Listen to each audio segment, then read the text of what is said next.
This talk is based on a book written by me and Dr. Farida Jalalzai of Virginia Tech University. The book will be published by Temple University Press and is coming out in the spring of 2021. Okay, so here's a quick outline of where I'm going with this conversation today.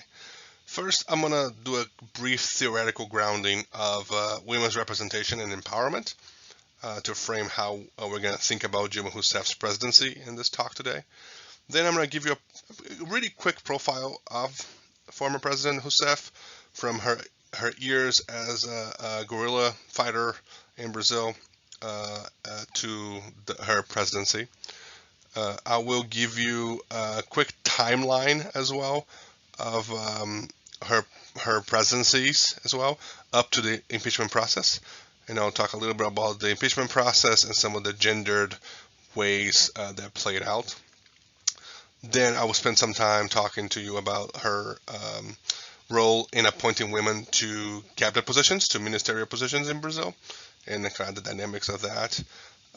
And then I will talk a little bit about her policymaking initiatives, how she tried to empower women, how she succeeded, how she didn't succeed, and some of the long-term implications of her administration, her presidency in that.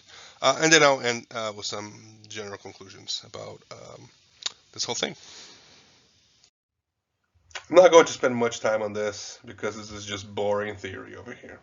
But if you want to know more about it, please ask the question at the end of the talk or in the Q&A or in the chat right now. The literature on women's representation has grown considerably in the past decades, following the rise of women in parliamentary positions around the world. A lot of work is based on Hannah Pitkin's groundbreaking discussion on representation, where she argues that representation is dynamic and falls into the 4 categories outlined in this slide. Research on women presidents and prime ministers is more recent, mainly for the fact that there are so few women executives in the world. That number has increased in the past decades, and at one point in the 2000s, Latin America saw 4 women presidents at the same time. But the number of women executives is very low compared to men, with most countries having never elected a woman president to their chief executive position. As you can see from this Pew Research from 2017, Pew Research Center graph, 77 countries that they have the numbers have never had a woman president, and very few countries in president or prime minister, right? So in an executive position, and very few countries have had women in power for more than 15 years. Therefore, research on women executives must account for dynamics present specifically in these positions. We rely on the work of Amy Alexander, Kathleen Bozendahl, and Farida Jalalzai to frame the actions of Brazil's president in terms of women's empowerment, or the enhancement of assets, capabilities, and achievements of women to gain equality to men, influencing and exercising political authority worldwide. And again, we can talk more about this, kind of deconstruct this, and we will kind of focus. I will focus on this a little bit in like specific contexts throughout the talk. And we are especially interested in how a woman president in a country where the president exerts considerable power, like Brazil, uses the position to empower other women during her tenure in office. Dilma Rousseff's rise to the presidency was not a common path, neither for women presidents in other countries nor for former presidents in Brazil. Her 2010 campaign was the first time she ever ran for office, even though she spent most of her life directly involved in politics. One thing is almost constant throughout her biography: her presence in masculine spaces. Raised in a middle-class family, Dilma Rousseff entered high school in 1964, the year the military realized a coup d'etat and established a military dictatorship that lasted for 2 decades. Rousseff soon joined the student movement and quickly became involved in the clandestine anti-government militia organizations. She became a leader within her groups, holding her own against men in a movement that was overwhelmingly masculine and male-dominated. She was arrested in 1970 and spent 3 years in jail, being the victim of torture and physical abuse that left long-lasting scars. After leaving prison, Rousseff moved and started pursuing a degree in economics, another male-dominated space. In the early 1980s, she helped found the Democratic Workers' Party, or PDT, and started to raise through the ranks in various appointed positions. She eventually switched to the Workers' Party, the PT, and in 2003, as State Secretary of Mines and Energy, became well known for succeeding in protecting her state from a nationwide energy crisis. This caught the attention of newly elected President Luiz Inácio Lula da Silva, who decided to appoint her as Minister of Mines and Energy, a prestigious position previously only held by men. Lula eventually appointed her to be the administration's chief of staff, the second most powerful position behind the president in Brazil. It was at this point that pundits started seeing Rousseff as a possible choice to succeed Lula as president. Understanding the symbolism of being the first working-class president, Lula saw in Rousseff a possible extension of his legacy, bringing the first woman president. I am, of course, skipping many interesting political points here, and will gladly expand on it during Q&A, but two things are clear. Rousseff rose to the ranks as a competent bureaucrat, not a politician, and she was accustomed to being the only woman in the room, accustomed to navigate masculine spaces. So what happened for a president, regardless of their gender, to enjoy a long honeymoon period of high approval ratings to eventually being forcibly removed from office? Here, I want to make clear that both from academic and personal perspective, I do not see Rousseff's presidency or the PT's 16 years in power as a left-wing utopia. There were serious issues that dated back to Lula's presidency, including various corruption scandals. Rousseff surely made mistakes during her administration too, especially on how she dealt with the economy. Other issues were structural and exogenous, meaning that while Brazil fared well in 2008 when most of the world's economies were melting down, some of the economic policies of Lula and Rousseff only postponed the inevitable crisis. And that crisis that came out of vengeance in 2015. But I want to make it clear that the impeachment was, like all impeachments, a political move, one to remove her from office, not for the transgressions Congress charged her with, but because elites had decided that they could not wait 3 more years for their preferred president. And I also want to make it clear that, as I'm going to show later on, there were other issues with Dilma's government, but specifically in regards to women's empowerment and women's representation, there was a major shift, and by most accounts, a negative shift from the end of Rousseff's administration to what we have today. And I'll talk more about this in a little bit. Between 2008 and 2013, Brazil experienced unexpected economic growth, which led to a fairly stable first 3 years for the Rousseff government. Then, in 2013, as the economy starts showing signs of slowing down, a protest in the city of São Paulo against a local bus fare increase morphed into one of the biggest protests in Brazil since the return to democracy. Millions of people went to the streets to protest many things, including Dilma Rousseff. No one realized at the time, but this would eventually shift into a large organized protest directly against the president. In 2014, Rousseff won the most contested and closest presidential election since the return to democracy in the 1980s. Her political opponents vowed to delegitimize her second term even before it began. 2015 started with a full-blown economic crisis, and you can see here the GDP growth for 2014 and 2015, the major dip that happened, and you can see also how presidential approval in Brazil, like most countries, tend to be tied with the economy, but two, especially how in Dilma's term there was a dip before, but that dip was much more prevalent in 2015 and 2016 because of both the economic crisis and these corruption scandals that I'm going to talk about in a second here. So, there was a crisis that was made worse after Operation Car Wash unveiled one of the biggest government corruption schemes in the history of the world. From that moment on, her government was on survival mode. But in 2016, there was enough support in Congress for her impeachment, and in April, she was removed from office by the lower house. In August, the Senate voted to permanently remove her from office, 2 years before the end of her term. As most things here, the story is fascinating and complicated. There were a lot of issues also between Rousseff and the Speaker of the House in Brazil, and that was actually one of the reasons that Rousseff was impeached, is because it was in a way retaliation for the Workers' Party, Rousseff's party, allowing an impeachment process to start against the Speaker of the House, right? So the Speaker of the House in Brazil that started the impeachment process for Dilma was eventually impeached from his post and was arrested for corruption. And that's another thing that's important to remember too.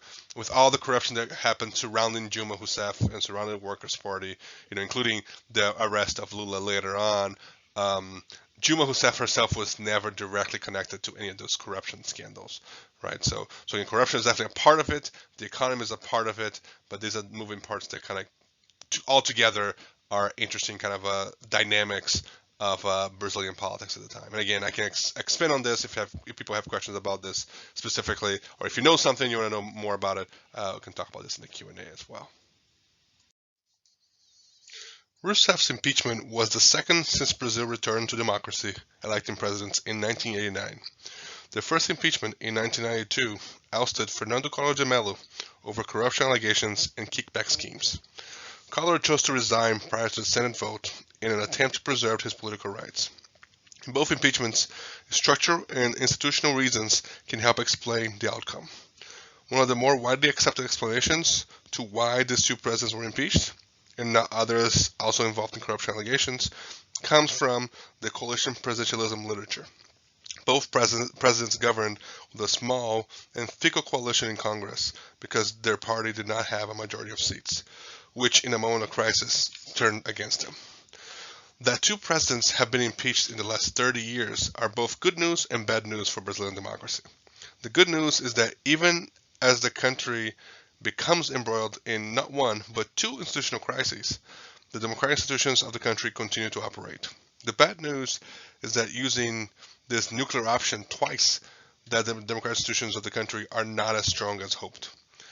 The use of such a forceful maneuver to ouster President Rousseff was dubbed a parliamentary coup by her supporters.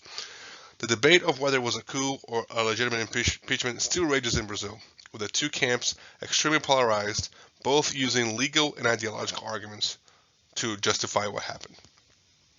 The coup narrative, by the way, came directly from Rousseff's camp and from Rousseff herself, and became a rallying cry against her impeachment. Não vai ter golpe, there will be no coup, as the picture there below shows, became the rallying cry of the left and of Rousseff's supporters. What happened was best summed by a reporter I interviewed in 2017. The impeachment was a convenient way out for a country that reached a consensus that things could not continue as they were.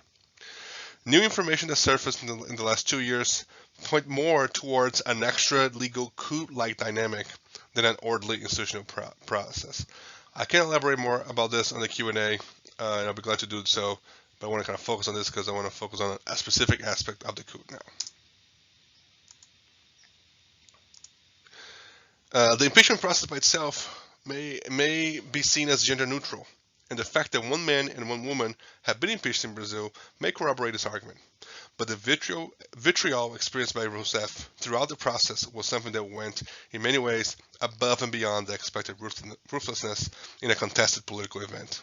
So, while the institutional process followed set procedures, gender matters when a woman like Rousseff is being forcibly removed from office. To think about the process, we focus on philosopher Kate Mann's groundbreaking work on misogyny and the scholarship on violence against women in politics developed by Mona Crook and Juliana Sanin.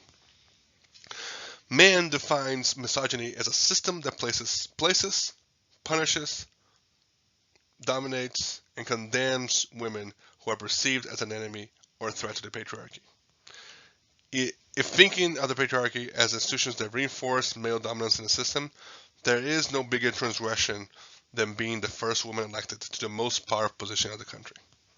In various interviews we heard about men, especially congressmen, who were filled with rage towards Rousseff for the simple fact that she would interrupt them, would yell at them, would disagree with them.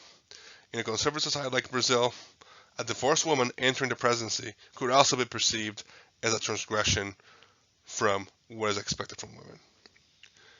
Misogyny can lead to vicious attacks, and the literature on violence against women in politics have tried to address this issue. In our book, we're discussing that 3 types of violence experienced by Rousseff, framing this in the context of misogyny.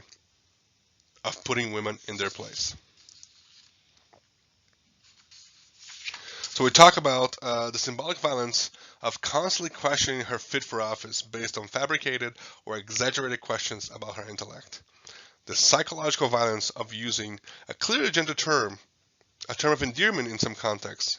Goodbye dear, ciao querida, as seen the picture up there too, with all mostly male congressmen using ciao querida as the rallying cry, as their catchphrase actually for the impeachment process. And then finally, sexual violence that was created in the creation and distribution of a car decal depicting a rape of Rousseff as a protest for high gas prices. I can elaborate on any of these later on in the Q&A, but because these are long stories and complicated stories, and sometimes they're triggering stories too, I'll keep it to this aspect right now, just for now, right?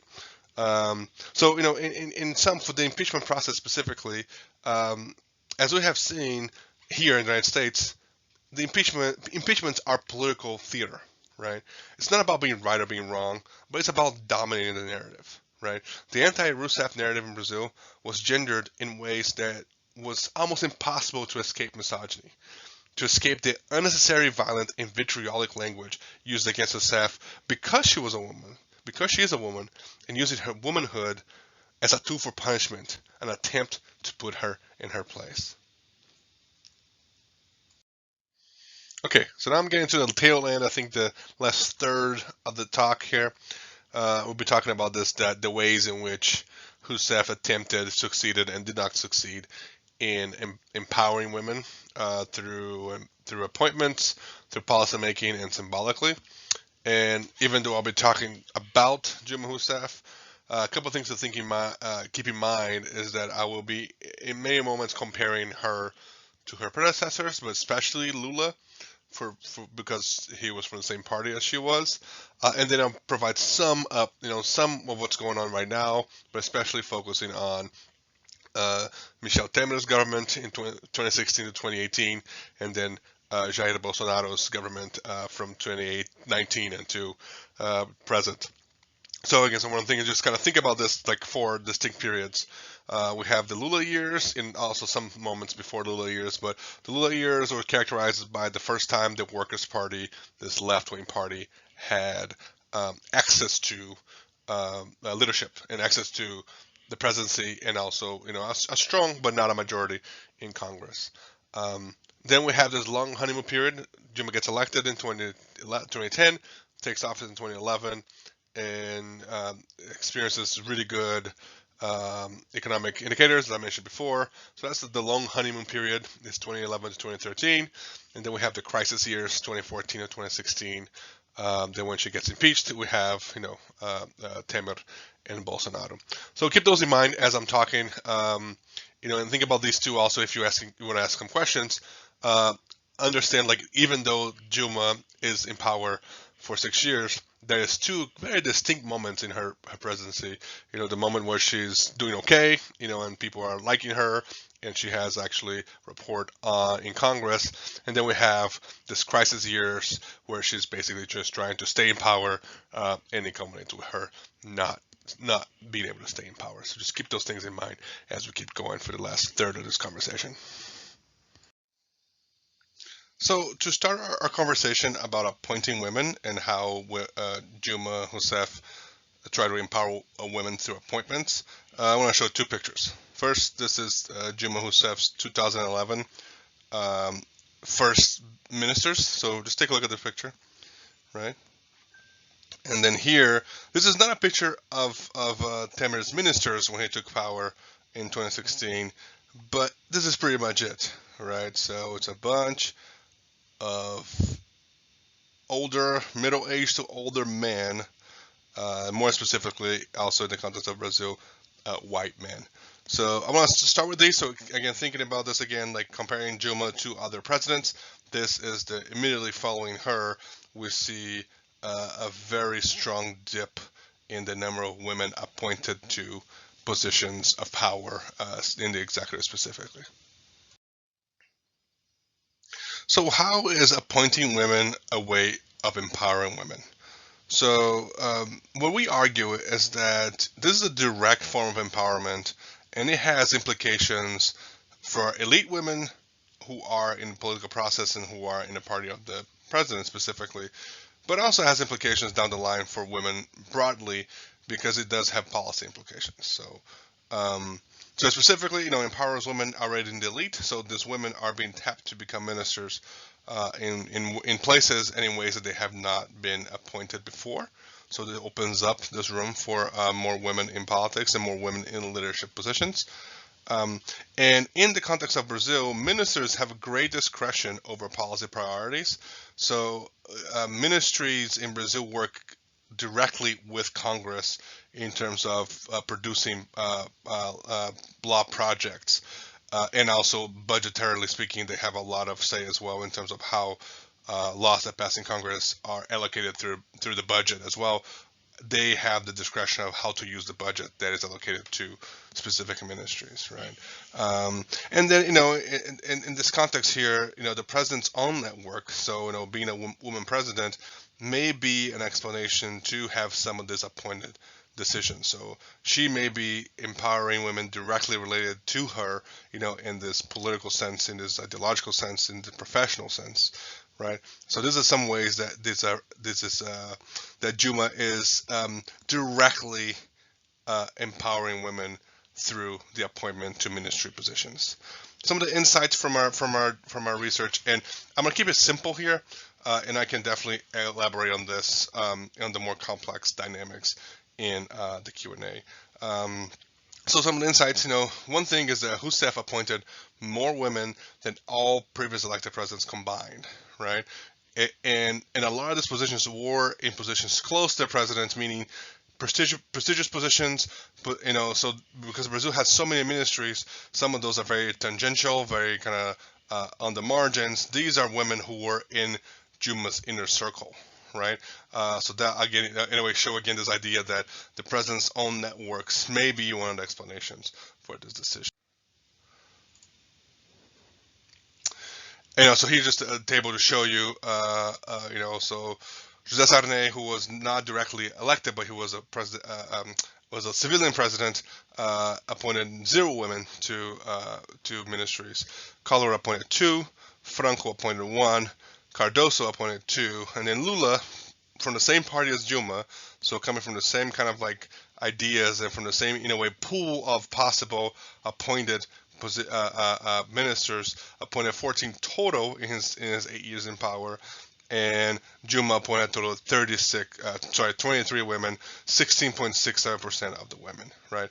So something that is important to note too is that Juma, when she was elected, she did promise, especially the women's movement, that she would appoint 30% of women to power. And she got to 24% at one point, at one specific moment, but she never break the 30% mark.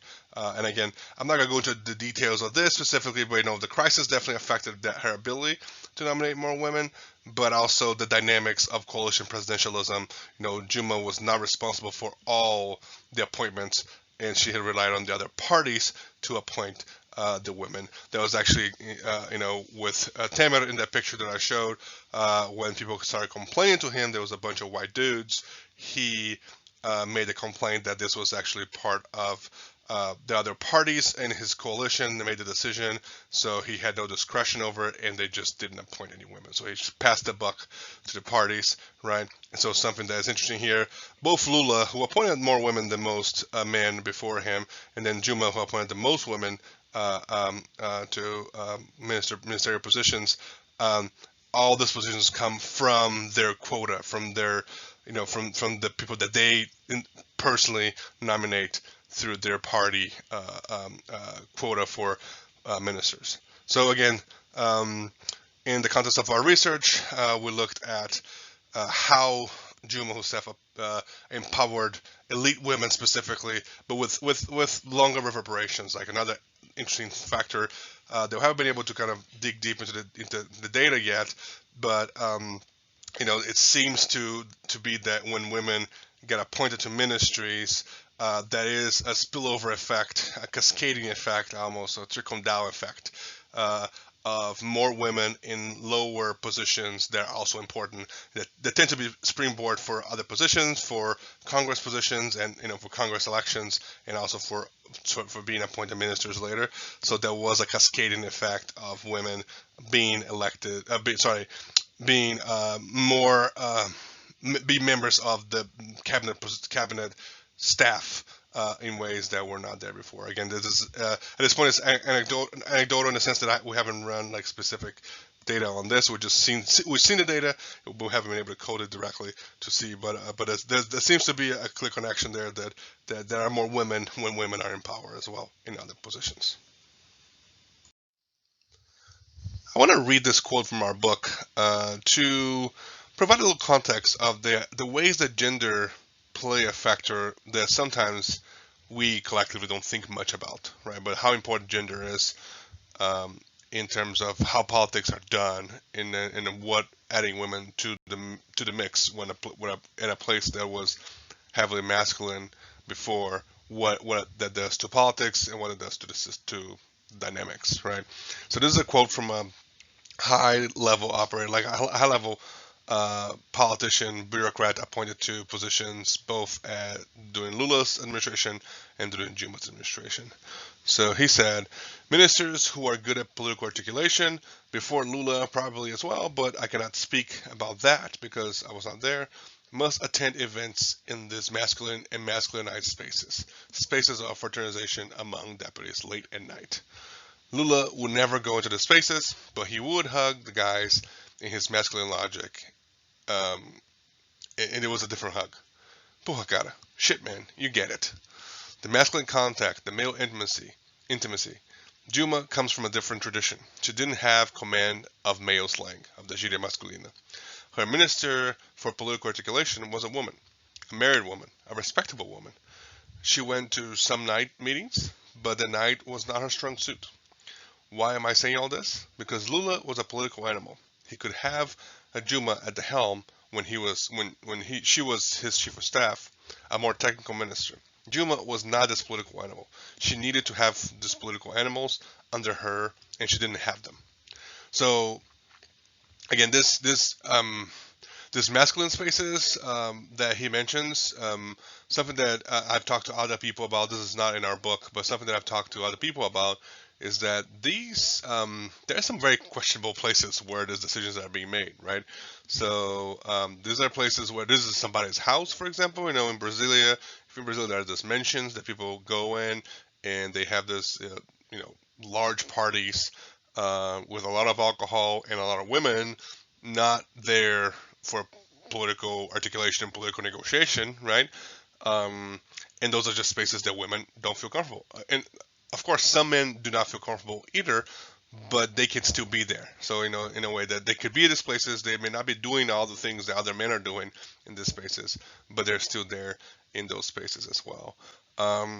So yeah, this is just an interesting quote, I think, that really talks about the gender nature of politics in Brazil, some of the limitations that Dilma had because she was a woman to a certain extent, and because she aligned herself and she found other women who were good bureaucrats, good technical workers, good workers, but they were not quote unquote political animals, right? And that is, to me, that's frustrating, but also the reality. And that's something that's interesting too, as we have more women ministers and more women in position of power to start questioning some of these ways of doing politics. Now we move to policy making, and I'm going to start this from after Dilma to a certain extent. In our interviews, especially in 2017 and 2018, it was pretty clear that the women in the women's movement and women involved in politics who have been fighting for women's rights, broadly speaking, and I'm going to talk more about this, the differences in a second, but the women involved in women's rights, it was almost unanimous that they all felt that after Rousseff's presidency was over, during the Temer years, they lost all contact with the government, and now with Bolsonaro's new kind of conservative movement, and a ministry for women's rights who is deeply religious and deeply conservative. That the rights that women were fighting for, in this liberal feminist perspective to a certain extent, in a more progressive feminist perspective, that they lost everything. So if these are quotes from our book, this activist in Goiânia, which is in the center west of Brazil, we lost everything. We have to organize to keep fighting. A career bureaucrat and the women's secretary in Brasilia. The moment we're going through, it is hard to think of victories. We lost almost everything. An activist and former Minister of Justice working in Brasilia. We lost so much, it's hard to think of any gains. And then Oliva Santana, who is now a mayoral candidate in the city of Salvador. We lost everything that we conquered in the virtuous cycle of public policies targeting women. So I want to start from the end. And this to me was the most difficult chapter to a certain extent to write, and also the most uncertain. When I was writing, I wasn't sure where this was going to go, and especially in the context of when we started kind of thinking about this book, writing in 2014. It was a completely different reality from what came out in 2018. But it is not a happy ending at all for women's rights, broadly speaking, in Brazil, and specifically for progressive women's rights, for feminist women's rights that were fought for since the 1980s, especially. Thinking about presence and power, so kind of some of the insights from this chapter, from these ideas that we're thinking about here.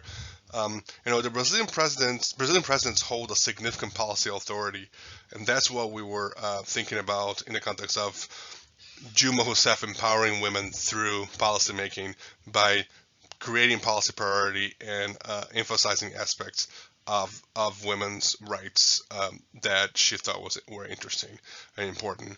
So the policymaking, I mentioned this on the previous slide, policymaking often begins in the executive. So there's an executive-legislative relation there that's a little different from other countries. So that gives the president some authority and some priority even on what needs to be done, right? Some of the insights, most of the policies that were gendered in nature were a continuation of Lula's policies. But one thing that's important to note is that Rousseff did put a gender twist even in policies that Lula had that were gender, quote unquote, gender neutral. She put a twist on them to make them to make it explicit in in like how the policy was carried through to the bureaucracy, to make it clear that this is supposed to target women and to benefit women especially, right? And then there was some attempts from Dilma at carving her own legacy in terms of women-related policy. She was not successful in most of them, but again, going back to this quote, it's not necessarily, if it was in a different context, there might have been a different analysis, a more critical analysis even of Dilma's policies.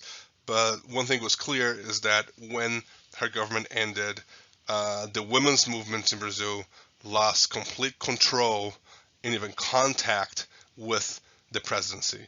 Dilma Rousseff and the women's movement never really saw eye to eye. One thing, Dilma was not necessarily, as I mentioned really early on her profile, she didn't rise through politics with a feminist agenda. She actually was a technical bureaucrat in very masculine spaces. So she didn't really get socialized in feminism, actually ever. She had friends, of course, but she wasn't really ever socialized in feminism. So she actually bumped heads a lot with feminist activists and feminists in the government. And that's also some interesting to kind of think about in this context as well. I'm going to talk a little bit about some of the policies that she that we looked in our book and give a little bit of context of that.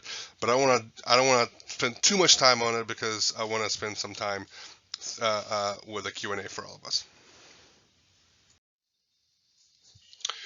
So I'm going to talk a little bit about the theoretical framing of how we think about women's policies in Brazil. Actually, this is a part of a bigger literature in political science. Then I'll give you a brief snippets of each of the policies that we analyze in our book, And then I want to keep it open. I'll try to keep it brief to keep it open for some discussions for our Q&A. So, um, when thinking about women's rights is a complicated issue because women are there are many women, many kinds of women. So, thinking about women, we have to think about women intersectionally, right? So, Toon and Weldon came with this typology to divide things into status-based, class-based, and then doctrinal and non-doctrinal, right? So again, status is about women as a whole. Class-based is when there are differences in class dynamics on how on how the policies would affect women. Non and doctrinal and non-doctrinal means like the general culture or the general traditions that exist. A lot of times codified through the religion, and how those policies that don't necessarily affect, don't go directly against doctrinal traditional values, and then doctrinal policies are the ones that are that go against traditional values. So again, the good example here, abortion law, and reproductive freedom law, those are doctrinal and status because it affects all women at the same level, right? And they are targeting specific, and is it specifically something that goes against some traditional values that it may be in society. Now, public funding for abortion and contraceptives is still about that, still doctrinal, but it addressed the class issue because these women are, public funding provides more equitable access to women regardless of their status. So this is just kind of to get you thinking. So I'm going to actually bring in now some of the cases that we talked about in Brazil. So these are the cases that we identified through our research and through interviews, and we focus on the four in bold here, right? So again, thinking about this pre-Lula, Dilma, and then post-Dilma, the Secretary of Women's Policies would look at the establishment of this ministry as a policy, right? That was trying to address gender issues broadly speaking. And what we found is that Lula started this Secretary of Women's Policies. Dilma extended that and gave more funding to it until she actually eventually abolished the ministry for because of the crisis. But this was completely derailed after she left, after she was impeached, and the SPM was completely kind of not destroyed, but it was completely relegated to very subaltern positions inside other ministries, right? The House of the Brazilian Woman, Casa da Mulher Brasileira, was the most interesting one. It addressed domestic violence, and this was Dilma's pet project, and it was very costly, very inefficient too. It was a very questionable policy, and a lot of women in the human rights and violence against women activism were against her approach to this. She carried through as much as she could, but as her administration ended, these houses basically were not made. These were supposed to be like large buildings where centralized all the services that women who suffer domestic violence could use that way. So again, I can talk more about this in the Q&A if people are interested in. Then we have Bolsa Familia and Brasil Carinhoso, which are social assistance things that were there under Lula. So Dilma was a continuation of Lula's policies, but she made a very clear point that this was a gender thing that was for women. It was much more of a symbolic thing than anything else, much more a symbolic approach to thinking about this than actually a substantive change in the policy. But she really made a point that this is for women, and I'm going to keep doing this for women. And then we have Rede Cegonha, the Stork Network, which is about maternal health, which is addressing specifically issues that happen through the public health system in Brazil, and that normally affects especially poor women. This was very interesting. That was, to me, was the most interesting things because most women that I interviewed, who are in the majority middle class women in urban areas, heavily criticize the Stork network, meaning that it was essentializing women. It was reverting back to old stereotypes about women, looking at women as vessels, for giving birth and not giving women autonomy, right? So again, kind of relating a little bit to abortion, reproductive rights in general, right? But what's interesting to me is that the few women that we talked to that were from peripheral areas very much liked this policy, and were very much thanked Dilma specifically for these policies. So that was an interesting dynamic too. So, and like most of these things, the funding went literally from 300 million reais, equivalent to about 100 million dollars, to zero as Dilma gets out of office. So again, I can talk more about these later on, but the kind of the gist of it is this: like Dilma tried some things, didn't succeed in some. She ended up actually bumping heads with the women's movement because they disagree in some of the ideas of what she saw as women's policies, right? But and sometimes Dilma was actually successful in some ways, but also uh, um, even when she was successful, she was somewhat criticized by the women's movements themselves. So again, I can spend more time on this. I want to give you all some time to do the Q&A as well. So I'll just say a couple words here, and then open up for a discussion. Um, so, Dilma Rousseff's presidency was very controversial from the beginning to the end, arguably, both inside the Workers' Party itself, even by the choice, by her choice as the presidential candidate, until the end and her impeachment, and until today, because it's still being highly debated in Brazil. Um, from our research, a couple things are clear. Well, one thing is actually, and a lot of people ask me this question, and I don't have a good answer. Is Dilma a feminist, or does she consider herself a feminist? I've never seen her say I'm a feminist, but she clearly has understandings of what her role has been in terms of empowering women. Again, I didn't talk about the symbolic empowerment of women in more detail here, but there's a symbolism to having a woman president, and she understood that symbolism and the power that symbolism has. So she may not be a feminist in the sense that she talks about gender in those ways, and she a lot of times actually downplays feminist ideas and feminist jargons even, and I've heard and seen her do that. But she understands. She has her own understanding of what gender means to her, and what gender means, and women's empowerment means, more broadly speaking, right? So to label her a feminist, or to think of her as a self-labeled feminist, that's like actually a complicated question that I'm not sure I'm able to answer fully. But she did try to empower women in her own understanding of what empowering women is. And that actually put her at odds sometimes with the women's movements, right?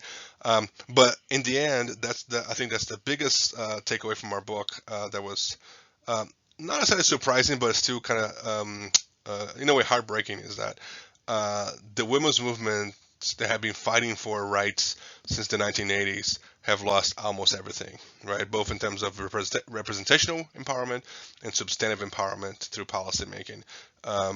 Between my co-author and I, we had at least 6 women who cried during the interviews that we were doing. Because just thinking about those things made them very anxious about the future, very scared about the future of women in politics in Brazil, and again with direct life and death implications for women, specifically women of color and poor women in general.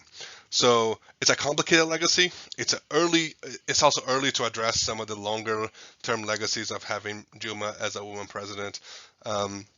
It seems there has been an interesting effect, because we have more conservative women running for office and winning positions of office than we had before in the country. So there might have been like a interesting kind of effect of bringing women from conservative sides to the conversation in a way to reject ideas of sexism and misogyny from the conservative side in Brazil. So that's kind of interesting too. So I'll leave it here. It's very complicated history of kind of legacy of empowerment for Dilma Rousseff. Some interesting discussions here. I want to leave it open now for so we can have some discussions. Thank you.